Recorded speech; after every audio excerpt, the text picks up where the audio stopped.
Good morning sa lahat. Tara mag-layout and design na tayo guys ng ating prayers for the GC. Using cellphone tayo para mabilis na itong natin. Dito na tayo sa ating slides diretso.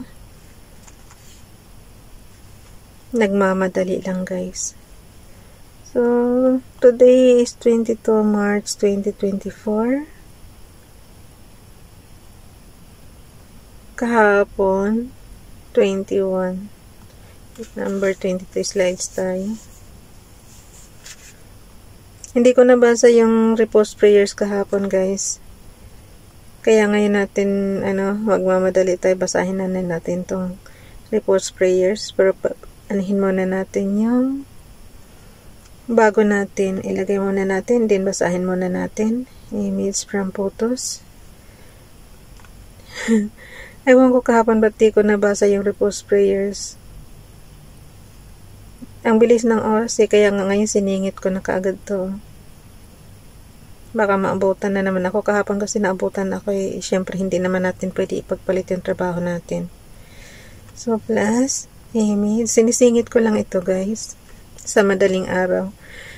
Saka syempre, para tuloy-tuloy ba yung, di ba yung meditation natin, ginagawa natin sa madaling araw. Tapos prayers, basa ng Bible, yun, lahat na. Pati ito. Kaya,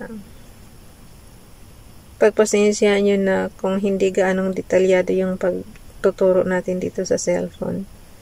Pero, sabi ko nga sa inyo, kahit hindi ko ituro yan, matutunan nyo yan as long as lagi nyo lang yung sipin nyo.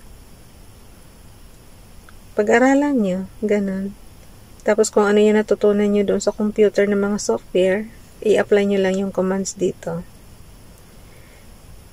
So, is move to front natin. Pwede naman, kung gusto nyo mabilis, yung pinaka-background natin, gawin nyo send to back. Pero ito kasi ko na yung mga prayers natin na move to front na natin. Kaya, automatic mababasa na yan. Pero yung mga iba, may ibang klase pa rin na pag send to back yung background. So, ayan, nakita nyo. Ay, naka-charge kasi. So, nakita nyo, na siya. Center na siya. Basahin na lang natin. Ko na lang siya, guys. Screenshot ko na lang. Islanting ng konti. Tapos mamaya i-zoom nyo na lang pag di nyo pa rin makita mga ka-GC ko. Okay, basahin ko na ha. Ang pag-screenshot guys is on and off button lang yan tsaka low volume button. So, since gusto ko na diyang i-zoom, ando.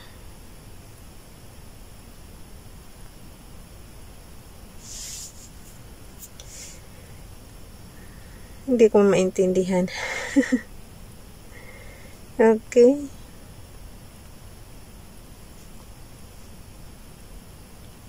Hindi ko alam kung mabilis ang pagpindot ko guys or sobrang bagal ng internet connection ko. So ulitin ulit natin. Punta tayo sa slides number 22. Okay.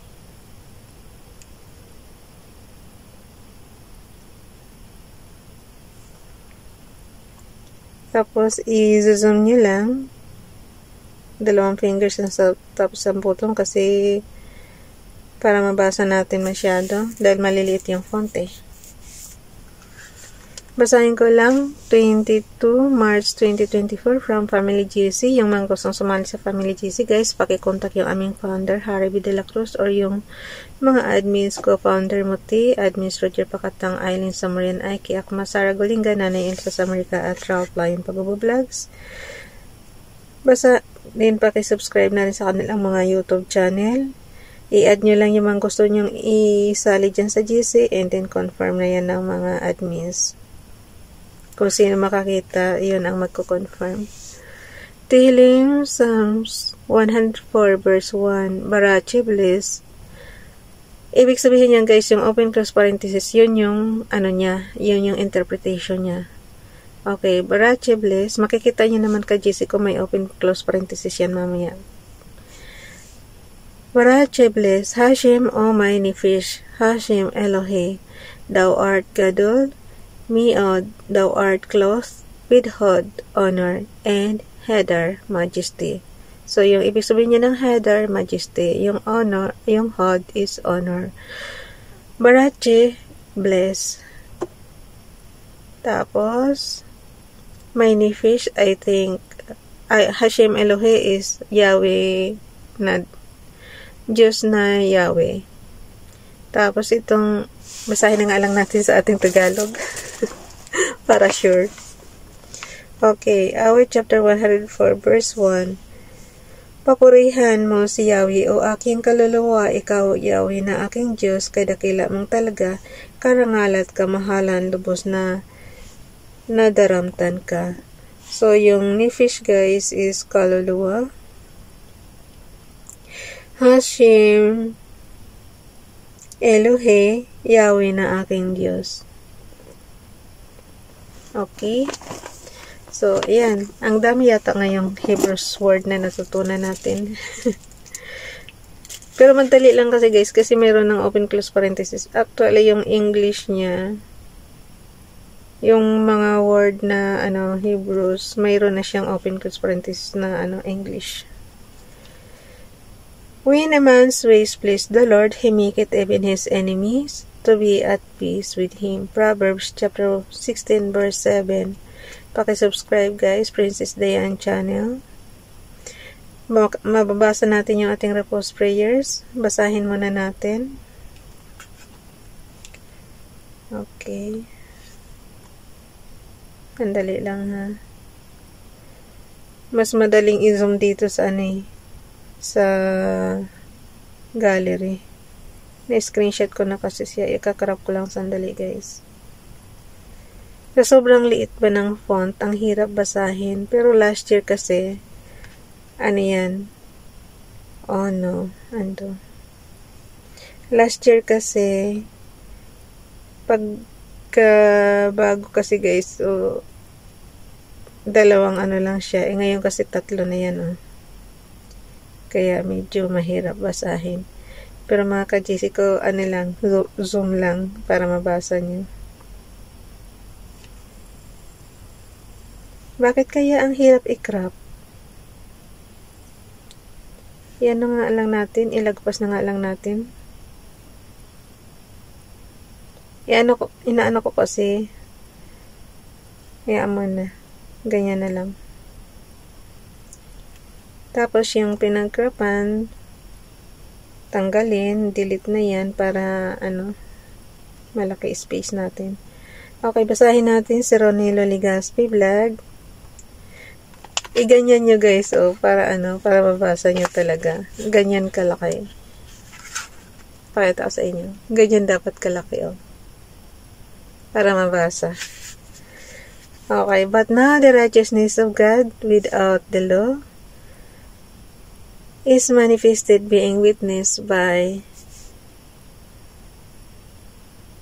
the law and the prophets. Even the righteousness of God which is by faith of Jesus Christ unto all and upon all them that believe.